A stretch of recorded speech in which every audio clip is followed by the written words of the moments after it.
There is no doubt that Barbados is a playground for the wealthy, but it's still possible to buy property here that, whilst it's not exactly cheap, it's certainly more affordable. If the prices on the west coast are out of your league, you should start your hunt for cheaper property in the south of the island. The stretch of coast between the capital Bridgetown and the airport has developments at more affordable prices. In some cases, the price is 60% lower on the south coast than you would pay for a comparable property on the west coast. St Lawrence Gap, just about 3 miles south of Bridgetown and half an hour's drive from the west coast, is one of the most photographed places on the island. There are currently 2-bedroom apartments available there from just under £200,000 off plan. Further up the coast, closer to Bridgetown, there are 2-bedroom condos for sale at around £310,000. These are more expensive than the St Lawrence Gap properties because they're right on the beach. Still, they're less than half the price of the apartment on the west coast that I wandered around earlier, which was around £775,000. However, projected rental income is also lower at just over £170 a night in high season compared to about £450 a night in the property on the west coast. If you do want to buy with a view to making money on rental returns, it may be worth investing in a property with a compulsory rental programme. For example, a development on the southern tip of the island has studios from £105,000. Properties automatically go into a rental pool and owners get 6 weeks access a year. Another area with the potential to be a property hotspot is the East Coast. It hasn't had as much development as the West and South Coast, mostly because it's less sheltered. However, there are plans to develop this site at Merrick's Cove. Off-plan properties start from £125,000 for a studio, and the agent is making rental guarantees of 8.5% per annum for a 2-bedroom apartment for the first 2 years.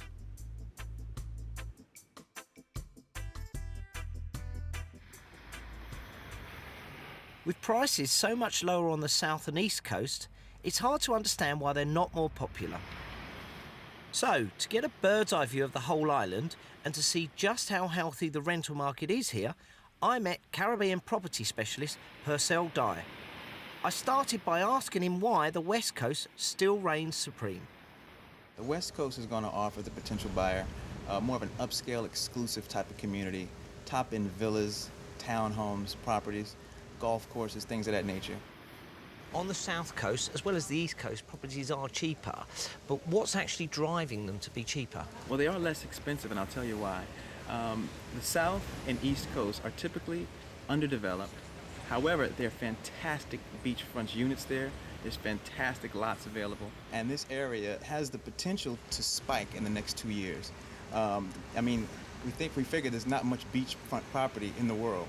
And this area offers beautiful landscapes, beaches, sunsets, things of that nature. So, okay. Yeah. Probably I'd want to rent out the property. What's the rental market like? Oh, it's a fantastic rental market. It's seasonal, of course. You're going to have the British vacationer coming down here for typically 4 to 5 months out of the year. And the rental market in and of itself is going to supply that investor with a steady stream of income.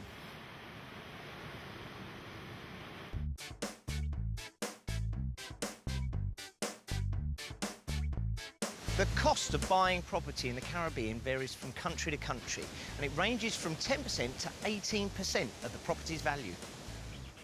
You'll usually have to get permission from the government of the Caribbean country you're buying in. Now, generally, this is a formality, but it can be quite expensive. For example, the government in Grenada will charge you 10% of the purchase price to grant you a licence to buy your property. Local mortgages are available for up to 80% of the property's value, although they're usually offered for 50 to 60%, and they typically run for 15 to 20 years. Most of the islands do not levy inheritance tax or capital gains taxes, and places like the Bahamas or the Cayman Islands are international tax havens, so they don't have income or property taxes either.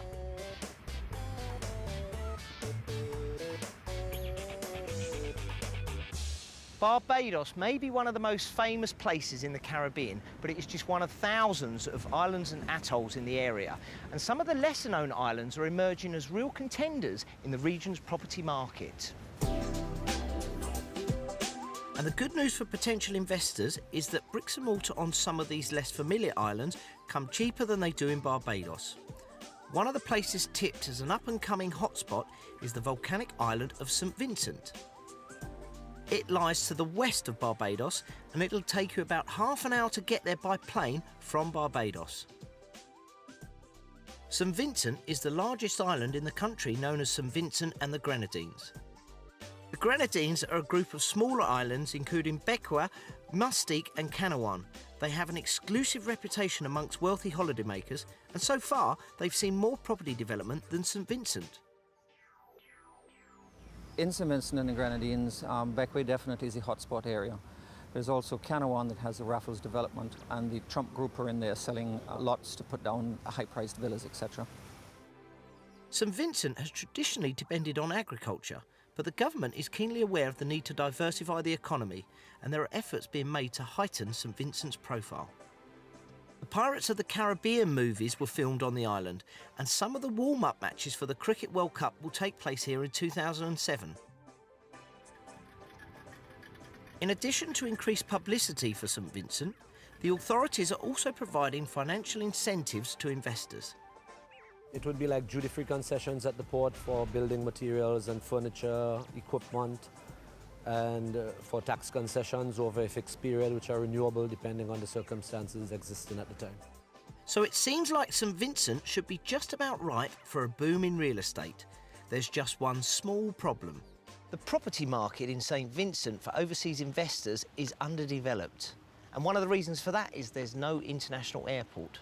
But all that is changing. There's a new airport being built at the moment, which is due for completion in 2011. Not only will this boost visitor numbers, its construction is also likely to have a more direct impact on the property market. The government is interested in selling land in St Vincent, which the government owns, to investors, and we use those funds to build the airport. All of which is good news for real estate on St Vincent. The property market in St Vincent has been a little bit slow, but it's picking up now, and we would expect in the next 5 or 6 years for it to certainly to go up by about 25% or so. As with most former colonies in the Caribbean, buying property in St Vincent is relatively straightforward for a UK citizen. You will need to get an alien landholder's licence, however. The cost of the licence varies, but is generally around 6% of the property's value. You'll also have to pay property transfer tax of 5% on your prospective purchase. St Vincent's housing stock is made up of individual homes as opposed to custom-made developments.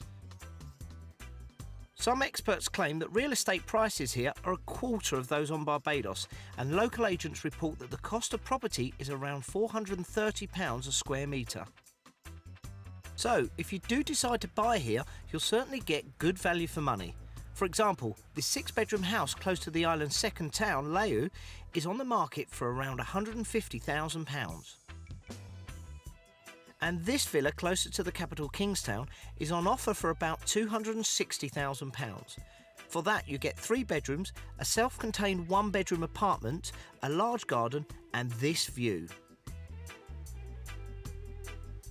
There is one large-scale development in the pipeline on St Vincent. It will be built at Buckermont Bay on the west coast, and properties are on sale off-plan from £150,000 for a studio. There's a guaranteed 10% annual rental return for the first 5 years, so the developers are clearly confident of St Vincent's future growth. What's kept the prices down up until now is the fact that it hasn't had a major international airport. And once that airport is built, I can't see any reason why in 5 years' time the prices won't be the same as those in Barbados. Investors may be tempted by the prospect of getting a slice of the next Barbados, but St Vincent is geographically very different from its neighbour. Instead of the rolling hills and white sandy beaches of Barbados, you get dramatic mountain scenery, lush tropical vegetation and black beaches. With that in mind, it's difficult to see St Vincent ever having quite the same kudos as Barbados. That said, the place definitely has holiday potential, and finding a country on the cusp of a possible tourist boom makes investing in real estate there an enticing prospect.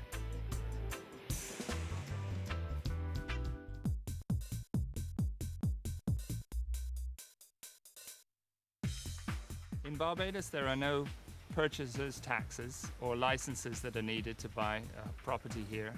There is a seller's tax of 7.5%. Those investing in St. Vincent and the Grenadines, I would advise them to go through the government agencies, that is the St. Vincent Tourist Board and NIPI, National Investments Promotion Incorporated. A lot of Caribbean banks will actually lend to overseas buyers. However, the interest rates that they charge are typically 8 or 9%, which is almost double what you'd expect to pay in the UK. So the advice that we give most British buyers is to actually arrange their finance in the UK, either by remortgaging a UK property or through other means. If you're looking to invest and make the most amount of money, look for an emerging market within the mature market, which is the Caribbean, and then you're going to make the most money. Barbados and St. Vincent represent the extremes of the Caribbean property scene. One is a place with mature market, good infrastructure and high, sometimes extremely high, prices. The other, a relatively undeveloped, relatively inaccessible backwater with more affordable prices and the potential to boom in the near future. But there are plenty of places in the Caribbean that are between those two extremes. We're off to see some of them, including St. Kitts, St. Lucia and Antigua in Next Big Thing Caribbean Part 2. So make sure you join me then.